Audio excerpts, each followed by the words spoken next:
वार्तांकन रोखठोक बातमी।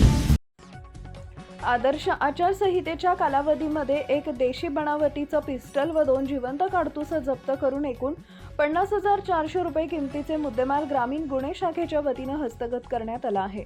स्थानिक गुन्हे शाखा सोलापूर ग्रामीणकडील पोसई कुलदीप सोनटक्के व पथकासह बार्शी पोलीस ठाणे आवारात हजर असताना पथकातील सहाय्यक पोलीस फौजदार प्रकाश कारटकर यांना बातमी मिळाली की विपुल यादव राहणार वाणी प्लॉट बार्शी हा स्वतः जवळ गावठी पिस्टल बाळगून वाणी प्लॉट परिसरात फिरत आहे।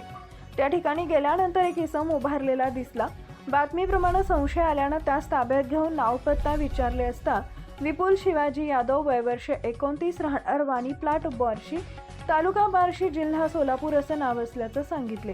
सदर इसमाची अंगझडती घेतली असता त्याच्या ताब्यात पॅन्टीत खवलेले एक देशी बनावटी पिस्टल व 2 जिवंत काडतूस मिळून आल्याने त्याच्या विरुद्ध सहाय्यक पोलीस उपनिरीक्षक प्रकाश कारटकर यांनी बार्शी शहर पोलीस ठाणे इथं सरकारतर्फे फिर्याद दिली।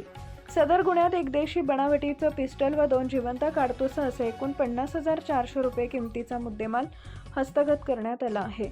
ही कामगिरी अतुल कुलकर्णी, पोलीस अधीक्षक प्रीतम यावलकर, अप्पर पोलीस अधीक्षक यांच्या मार्गदर्शनाखाली व सहाय्यक पोलीस निरीक्षक ग्रामीणचे स्थानिक गुन्हे शाखा पोसई कुलदीप सोनटक्के, प्रकाश कारटकर, पोलीस हवालदार सलीम बागवान, वीरेश कलशेट्टी, धनराज गायकवाड, पोलीस कॉन्स्टेबल प्रमोद शिंपाळे, अनवर अत्तार, योगेश जाधव यांनी बजावली आहे।